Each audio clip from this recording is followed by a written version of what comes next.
आमर राज्यर माननीय उपमुख्यमंत्री तथा शक्ति विभाग और कृषि विभाग मंत्री केबी सिंह बरगढ़ आसी एवं बरगढ़ सहर लगी 2022 मसीह तत्कालीन मुख्यमंत्री नवीन पट्टनायक गोटे 33/11 केबी उच्च शक्ति क्षमता संपन्न ग्रिड सैंक्शन करते जेनटा कि गतकाली से उद्घाटन करटा कि बरगढ़ सहर Hatpada panchayat college area railway station area Mahantipada area आम रंगरपड़ा एरिया रो विद्युत उपभोक्ता मान को पाखापाखि 4-5 हजार उपभोक्ता मानकर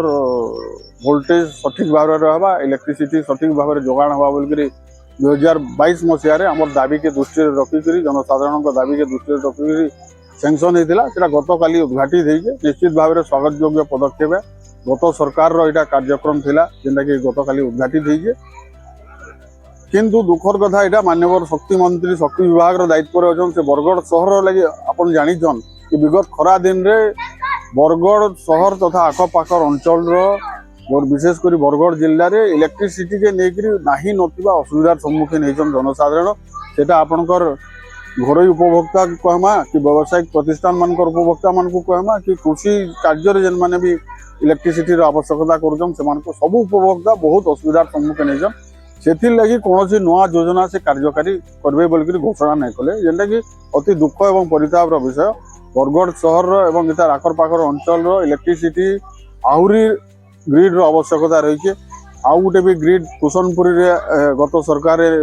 सैंक्शन होता सेटा भी निर्माण दिन चली बर्तमान सेटा के भी जल्दी यथाशीघ्र कार्यकारी उद्घाटित करूँ एवं जेन पॉकेट रे आवश्यकता रही आहुरी भी ग्रिड नुआ ग्रिड रो स्थापन आवश्यकता रही जेनता आपनकर बागबाड़ी एरिया है कि लाउंसरा एरिया है कि इे गासमा एरिया है कि पटे तालसिगड़ा एरिया है ये अंचल रे स्कैटर्ड डिग्री आउ जदि आम नुआ ग्रिड स्थापन ना करमा ताले जेन उपभोक्ता बढ़ुचन इलेक्ट्रिसिटी चाहिदा बढ़ुची तो यहाँ आगामी दिन में निश्चित भाव में आहरी असुविधार सम्मुखीन होगा पड़वा आमको से आम दृढ़ दाबी करुँ बरगढ़ विजु जनता दल तरफ कि बरगढ़ इलेक्ट्रिसिटी सुविधा लगी जहाँ जहाँ प्रोग्राम इलेक्ट्रिसिटी डिपार्टमेंट दाबी कर विगत दिन रु यथाशीघ्र कार्यकारी करवा लगी मैं विशेष अनुरोध कर